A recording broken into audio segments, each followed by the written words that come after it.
Hi there team, Coach Alexa here.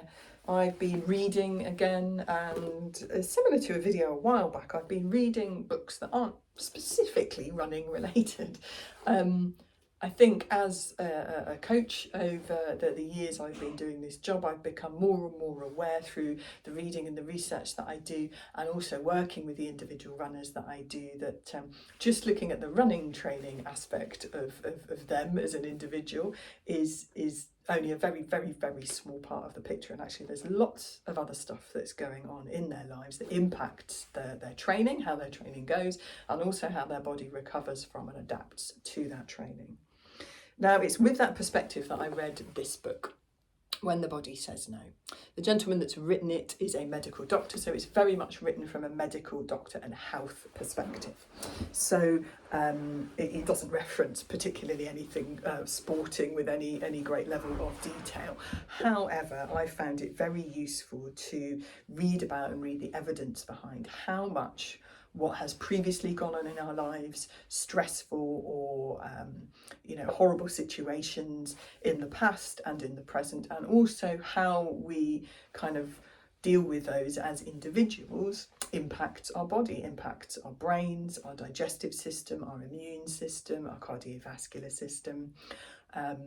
It's come up in the world of physiotherapy that a lot of those factors about life and work and stress levels, etc., for example, impact how quickly we recover from injuries. So it's unsurprising that some of these are going to cross over into our adaptation to training.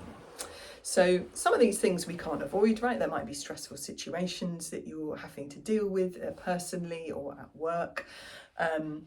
Some of these things we can, realise the impact that they have and perhaps think about making changes to them. Sometimes we can't.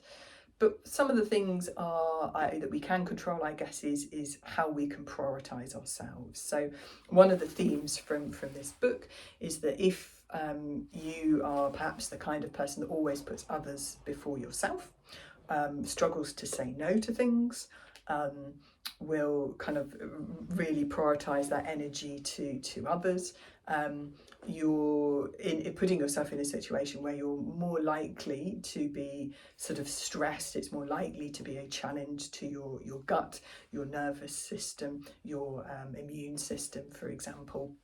So a few kind of tips in here about prioritising yourself, getting in tune with your body and your brain, and listening to when your body has kind of had enough of certain circumstances or certain situations, and making sure that you treat yourself in the way that you actually probably more than likely treat other people.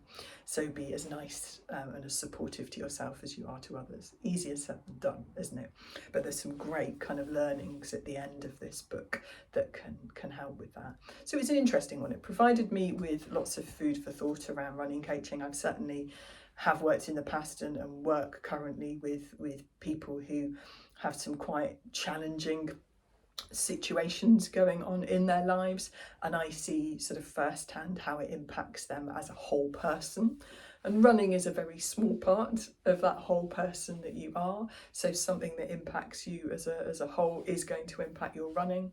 But sometimes running can act as a little bit of a canary in the coal mine, when we're challenging our bodies more and there's lots of other stuff going on in our brains and bodies as a whole. You might notice those differences coming out in running before you notice it elsewhere. So that's why it's useful to check in with what our bodies are telling us, listen to them, and when we can, take care of them and take action on what it is our bodies are telling us. And whether you're just looking to do it from a running perspective or whether you're looking to do it from an overall health perspective, taking time for yourself, prioritising that time where you're able to decompress, look after yourself, and prioritise that downtime. It will be very useful for your training, but it'll also be, as this book explains thoroughly, very useful for your overall health, your immune system, your resilience against certain illnesses, as well as how quickly you recover from injury. So, what's not to like? Hope that's useful. Bit off topic, but I think there's a good amount of overlap there to our overall health and our running as well.